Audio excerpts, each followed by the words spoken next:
नमस्कार दोस्तों, हिंदी कैंपस के यूट्यूब चैनल पर आपका स्वागत है। मैं डॉक्टर दीनदयाल आपके लिए एक नया पाठ्यक्रम लेकर आया हूं। अभी तक हम KVS, DSSB और NVS के लिए हिंदी विषय पर इसी प्रकार कक्षाएं दे रहे थे और आज से हम CTET जिसे CTET कह रहे हैं उसमें हिंदी की तैयारी के लिए ये प्लेटफॉर्म स्टार्ट कर रहे हैं एक नए रूप में, जिसका आज पहला दिन है। और इस YouTube चैनल के इस मुहिम में रोज़ आपको 10 क्वेश्चन यहाँ पर दिए जाएंगे जो आपकी जानकारी बढ़ाएंगे, CTET में हिंदी विषय को पास करने में 100% सहायता करेंगे, ये ऐसा विश्वास है हमारा। और इस 10 प्रश्नों की अवली में आपको व्याकरण और भाषा शिक्षण यानी पेडागॉजी संबंधी दोनों प्रश्न जिस प्रकार परीक्षा में आते हैं उसकी तैयारी कराई जा रही है। मुझे आशा है कि इस चैनल के इन 10 प्रश्नों की मुहिम से आप जुड़कर लाभ उठाएंगे। इसलिए इसी क्रम में हम आज से जो शुभारंभ कर रहे हैं उसका पहला प्रश्न आपके सामने आने जा रहा है। ये जो पहला प्रश्न आपके लिए सामने आया है ये व्याकरण संबंधी है, लेकिन व्याकरण के सिद्धांत संबंधी है। वाक्य के संबंध में आपकी जानकारी चाहते हैं तो आप बताइए कि रचना के आधार पर वाक्य के कितने भेद होते हैं। ये कोई व्यवहारिक प्रश्न नहीं है, ये एक सैद्धांतिक प्रश्न है।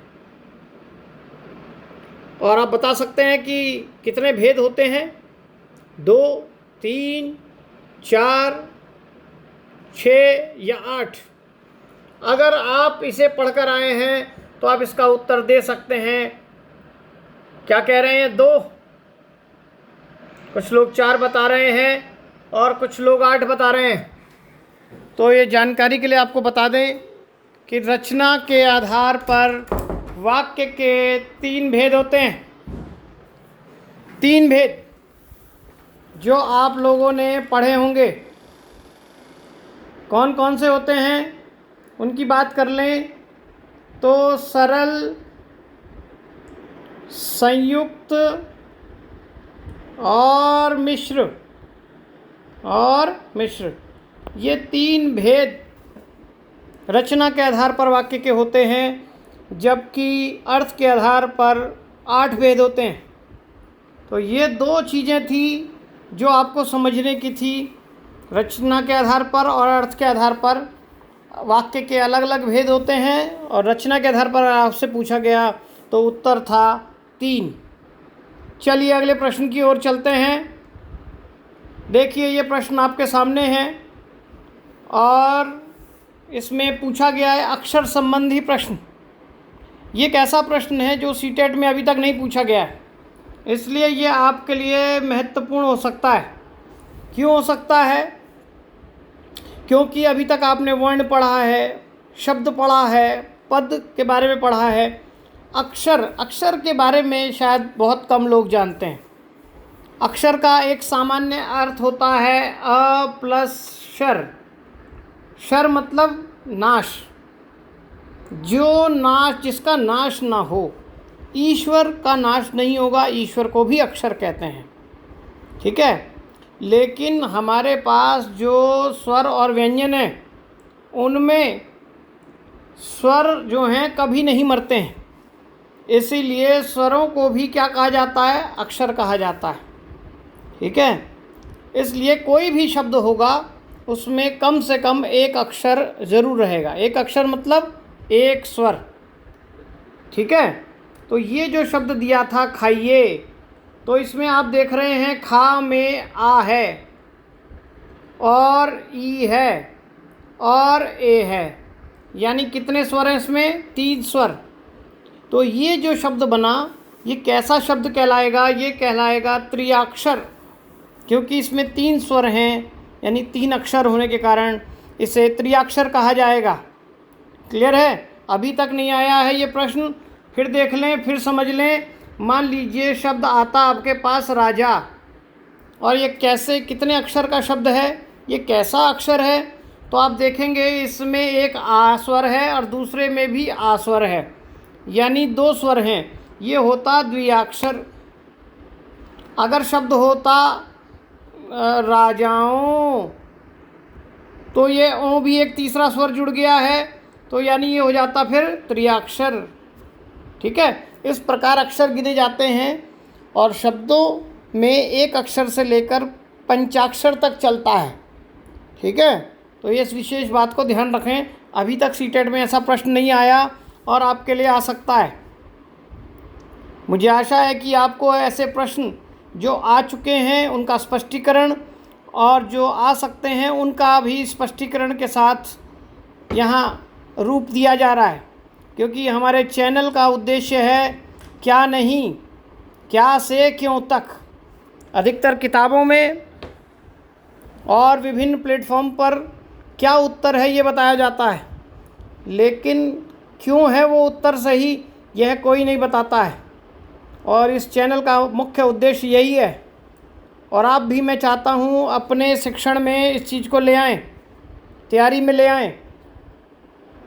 आप जानते हैं जब तक आप क्यों की फॉर्म में नहीं आएंगे तब तक आप कुछ नहीं बनेंगे। एक व्यक्ति भूखा था, उसने भी देखा पेड़ से एक फल गिरा। उसने ये देखा कि क्या गिरा, तो उसने देखा फल गिरा, सेब गिरा और खा गया। उसने ये देखा कि क्या गिरा, खाने की चीज़ थी, खा गया। और एक व्यक्ति ऐसा है उसने भी ये देखा कि पेड़ से कुछ गिरा है, लेकिन उसके लिए क्या गिरा है ये इम्पोर्टेंट नहीं था। भूख उसे भी लगी होगी, उसकी चिंता ये बढ़ गई कि ये क्यों गिरा, नीचे ही क्यों गिरा, ऊपर क्यों नहीं गया। और वो व्यक्ति चिंतक बन गया, साइंटिस्ट बन गया। और आप जानते हैं ग्रेविटी के सिद्धांत को जन्म दे रहा है वो व्यक्ति, गुरुत्वाकर्षण के नियम को। सिर्फ किस बल पर? क्यों के बल पर। अगर वो भी सोचता कि क्या गिरा है, सेब गिरा है, और खा लेता, तो शायद वो वैज्ञानिक ना बन पाता। ठीक है, आपको ऐसा ही बनना है और इसी क्रम से हमारे यहाँ पढ़ाने का काम चलेगा। आइए तीसरे प्रश्न की ओर चलते हैं। तीसरा प्रश्न आपके सामने है ये शब्द। आप जानते हैं शब्द किसने लिखे हैं? संत कबीरदास ने लिखे हैं। व्याकरण की दृष्टि से पूछा जा रहा है आपसे, शब्द कैसा शब्द है? शब्द भंडार में आप पढ़ते रहे हैं, या तो शब्द जो होता है तत्सम होता है, या तद्भव होता है, या देशज होता है, या विदेशी होता है। ये एक विकल्प और दे दिया है मैंने, अर्ध तत्सम। क्या ये विकल्प होना चाहिए? क्या ये शब्द भंडार की दृष्टि से कोई एक रूप है? एक तो ये जानना है आपको। दूसरा, क्या ये शब्द जो है, ये जो संस्कृत का शब्द है, इसका तद्भव रूप है? तो क्या मैं आंसर तद्भव पे लगा दूं? तो आप देखेंगे आंसर हो जाएगा गलत। और शब्द ये जो लिखा है ये तो तत्सम रूप है, इसका मतलब ये कोई तत्सम शब्द तो बिल्कुल नहीं हो सकता, तो ये भी आपका आंसर गलत। तो क्या ये एक लोकल वर्ड है, देश शब्द है?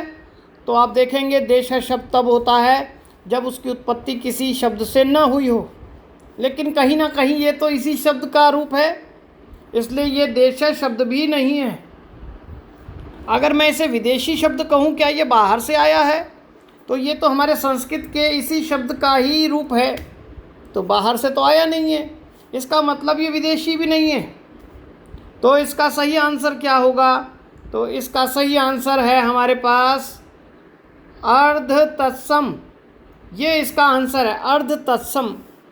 अब अर्ध तत्सम क्या होते हैं ये हमने, हो सकता है पढ़ा हो कुछ बच्चों ने, कुछ ने ना पढ़ा हो, तो इसका स्पष्टीकरण भी देख लें कि संस्कृत में जो शब्द थे उनका रूप परिवर्तन करके, ध्वनि परिवर्तन करके जो शब्द बने थे, उच्चारण की सहूलियत से उसे तो तद्भव कहा गया, लेकिन तत्सम से तद्भव बनने में 1000 साल लगे।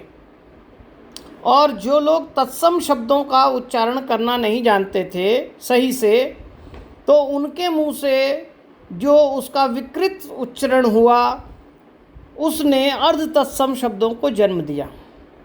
ठीक है, जैसे आप देखेंगे, बात करते हैं अग्नि, एक तत्सम शब्द है और आप जानते हैं इसका तद्भव रूप क्या है, आग।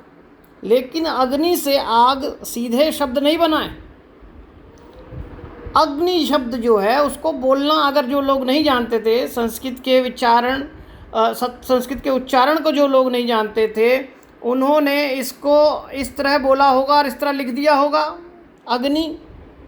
तो ये जो शब्द क्रिएट हुआ, ये क्या कहलाएगा, ये कहलाएगा, ये वाला शब्द, ये कहलाएगा अर्ध तत्सम, जो संस्कृत में सुनने में तो साउंड वैसी ही है लेकिन लेखन में उनमें विकार था। वो कहलाएंगे कैसे, अर्ध तत्सम शब्द। ठीक है। इस प्रकार के शब्दों का प्रयोग आदिकाल से लेकर रीतिकाल तक न जाने कितने ही कवियों ने प्रयोग किया है, लेकिन हम नहीं जानते थे, इसलिए तत्सम, तद्भव, देशज या विदेशी शब्दों तक ही अपने उत्तर को सीमित करके रह जाते थे। क्लियर हुआ? चलिए अगले प्रश्न की ओर चलते हैं और ये अगला प्रश्न आपके सामने है। इस प्रश्न को पढ़ें और देखें। वर्णमाला संबंधी है, ध्वनि संबंधी प्रश्न है कि हिंदी वर्णमाला में कौन से ऊष्म व्यंजन हैं। तो जो लोग वर्णमाला रटकर आए हैं, शायद समझने की तो छोड़ दीजिए, लेकिन रटकर आए हैं, वो इसका आंसर तुरंत बता देंगे कि इसका आंसर क्या है। ये है श, श, स, ह, ये बता देंगे। लेकिन ये ही उत्तर क्यों है, इसको भी जानना ज़रूरी है। तो इसको जानना, और ये जो बाकी हैं, ये वाले, ये वाले, ये वाले, ये ऊष्म नहीं हैं, तो ये क्या हैं? तो इसके लिए हम इसका स्पष्टीकरण देख लें पहले। तो देखें, हमारी जो ये वर्णमाला है, इसमें ये जो क वर्ग है, इसको पूरे को क्या कहते हैं, क वर्ग।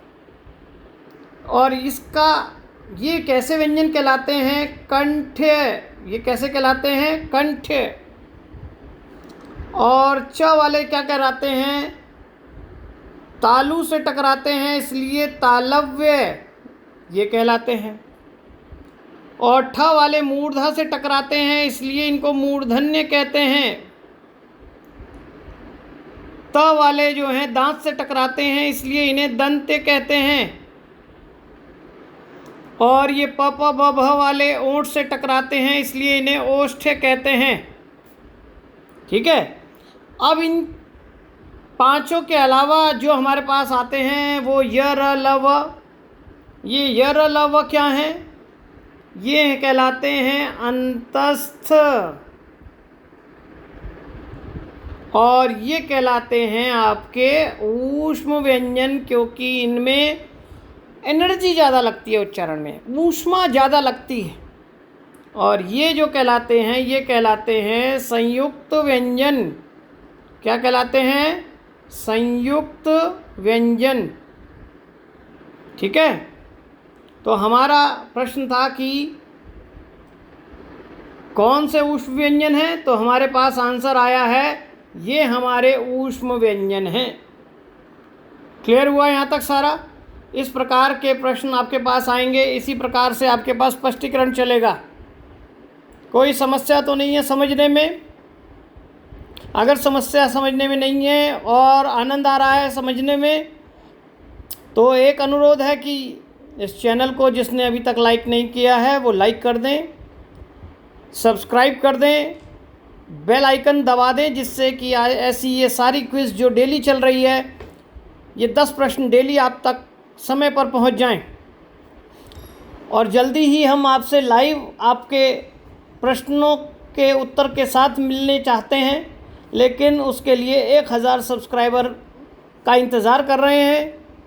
अगर आप सब्सक्राइब कर रहे हैं, दोस्तों से सब्सक्राइब करा रहे हैं, तो वो समय बहुत जल्दी आ जाएगा और हम लाइव यूट्यूब में आपके सामने ऐसे प्रश्नों के साथ आएंगे और कहीं इससे ज़्यादा प्रश्न के साथ आएंगे। ठीक है। कमेंट भी करते रहिए, कोई आपको किसी प्रश्न पर अभी भी स्पष्टीकरण की ज़रूरत है या और कोई जिज्ञासा है तो वो आप डाल दें। चलिए अगले प्रश्न की ओर चलते हैं।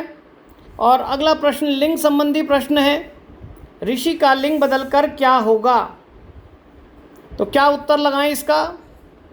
आप लिंग और वचन के चैप्टर को बहुत लोग आसान समझते हैं, देखें और बताएं कि क्या इसका उत्तर होगा। क्या ऋषि पत्नी है, ऋषिता है, ऋषिणी है, ऋषिका है, या इसका कोई लिंग नहीं बदलेगा?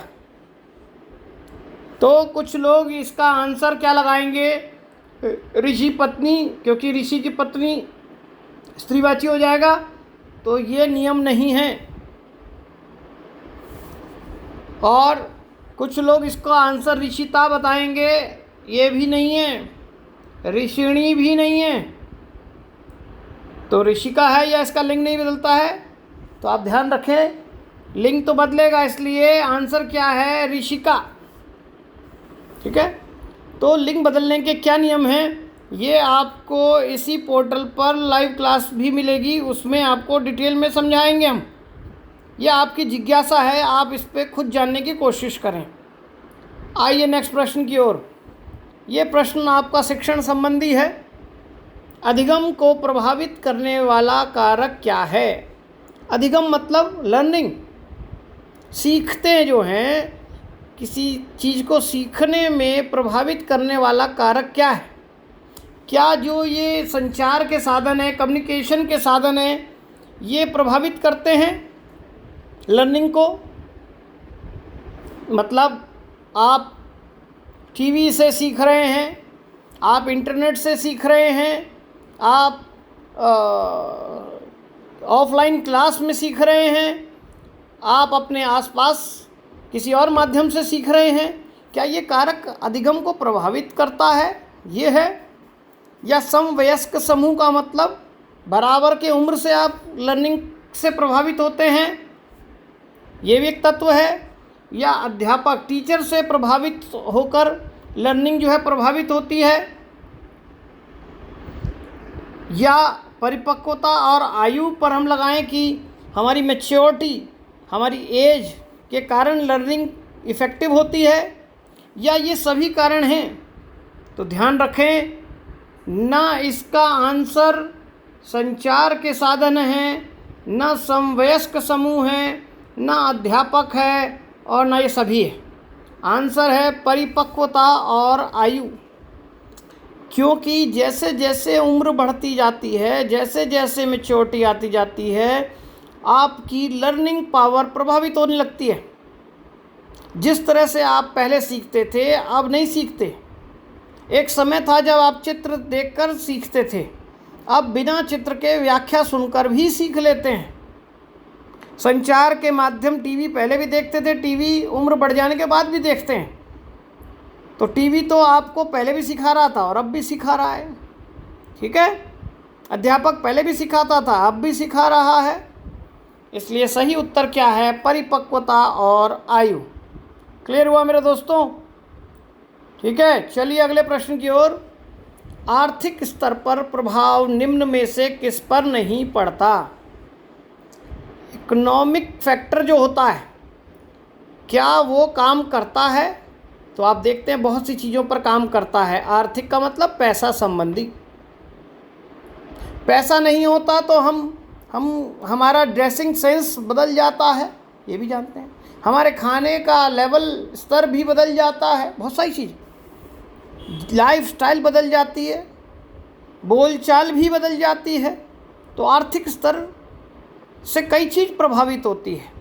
तो यहाँ प्रश्न ये है शिक्षा संबंधी कि आर्थिक स्तर का प्रभाव किस पर नहीं पड़ता है, कौन इफ़ेक्टिव नहीं होता है इससे?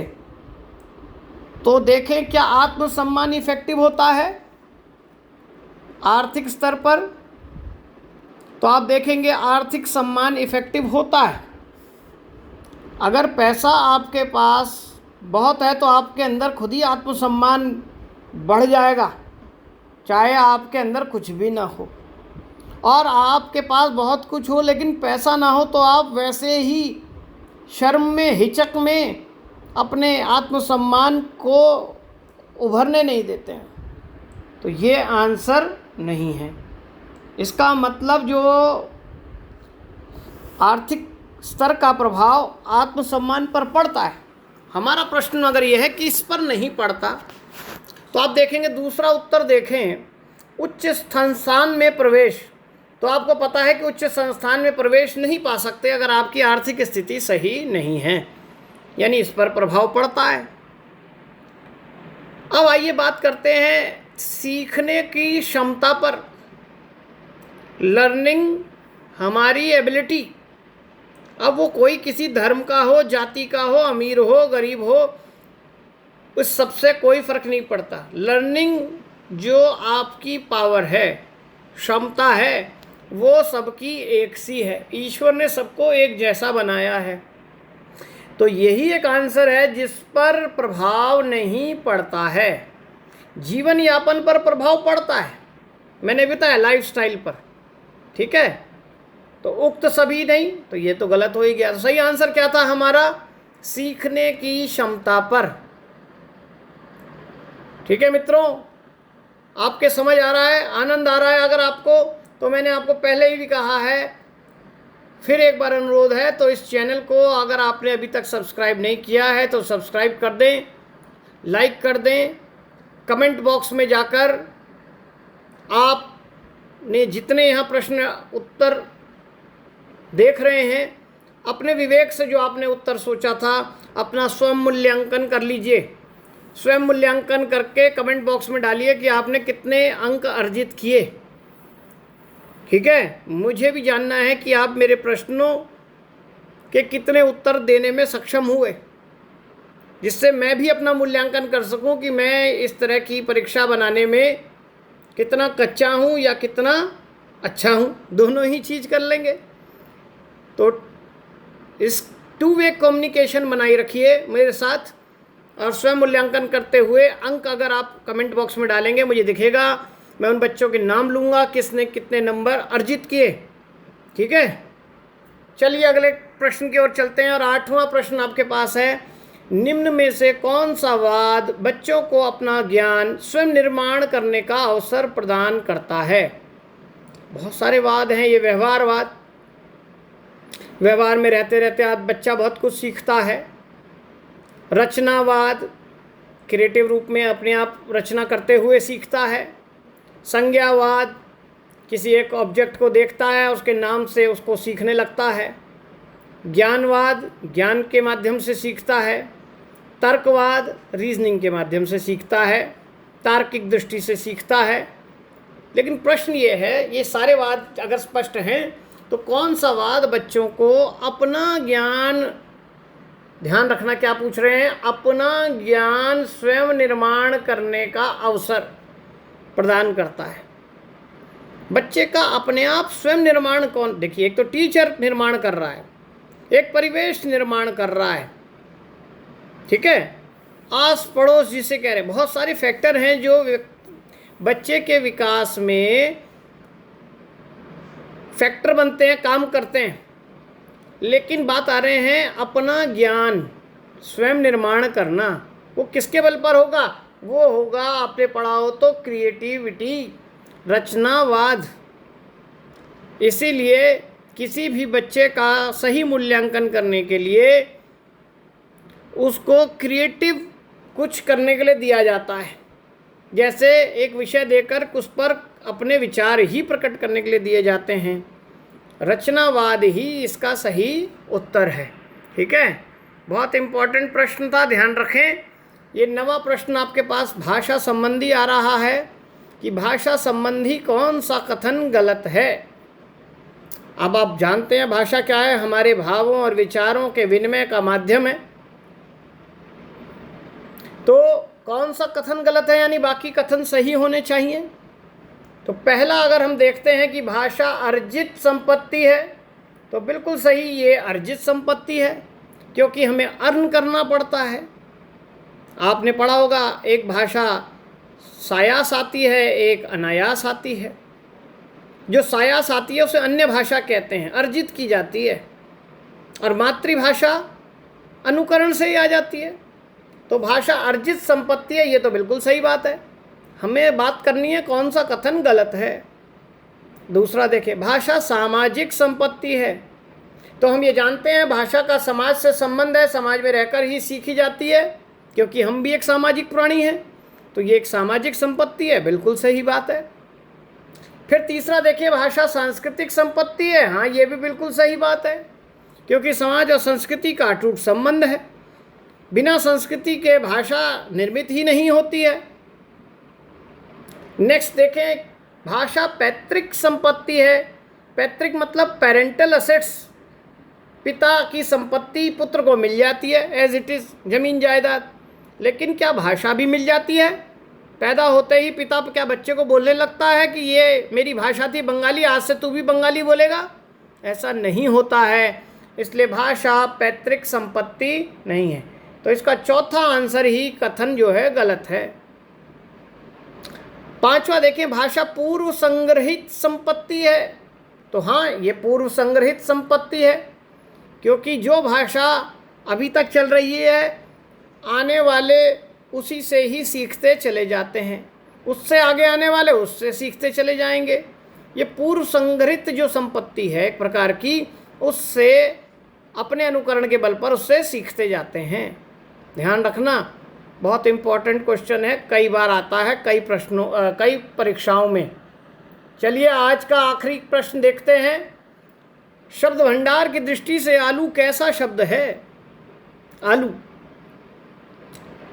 अब फिर आ गए हैं वही ऑप्शन, तत्सम, तद्भव, देशज, विदेशी और अर्ध तत्सम। और अभी कहीं सोच रहे हो सर ने अर्ध तत्सम का एक कॉन्सेप्ट बताया, इसमें अर्ध तत्सम है तो हम इस पर अर्ध तत्सम लगा दें, तो आंसर हो जाएगा गलत, क्योंकि संस्कृत में कोई आलू शब्द का तत्सम रूप नहीं है कि भाई आलू मान लो ऐसा कुछ लिखा हो और उच्चारण गलत करके या लेखन गलत करके ऐसा बन गया तो अर्ध तत्सम हो गया, ऐसा नहीं है। ठीक है, तो अर्ध तत्सम नहीं है इसका आंसर। इसका आंसर अर्ध तत्सम नहीं है। तो क्या है इसका आंसर? संस्कृत का है ही नहीं, तत्सम नहीं है, अर्ध तत्सम नहीं है, दोनों चीज़ें खत्म हो गई फिर। इसलिए अगर आलू तद्भव होता तो इसका तत्सम रूप होता। जब हम कह रहे हैं तत्सम है ही नहीं, तो ये तद्भव भी नहीं हुआ। तो क्या ये देशज शब्द है? यही उत्पत्ति हुई है इसकी? तो ये भी गलत है। इसका सही आंसर है क्या? विदेशी। और विदेशी में भी ये कौन सा शब्द है? पुर्तगाली। हमारे यहाँ जो पुर्तगाली लोग आए थे, वो लोहे का सामान जैसे बाल्टी, चाकू और आलू गोभी जैसी सब्जियां भी लाए थे। तो ये शब्द पुर्तगाली शब्द है, विदेशी शब्द है। ये इसका सही उत्तर था। क्लियर हुआ? मैं आशा करता हूँ कि आपको ये समझ आई होगी, ये सारी 10 क्वेश्चन की स्पष्टीकरण। आपका देखने के लिए धन्यवाद, और आप इसी तरह के प्रश्नों के साथ जुड़े रहेंगे।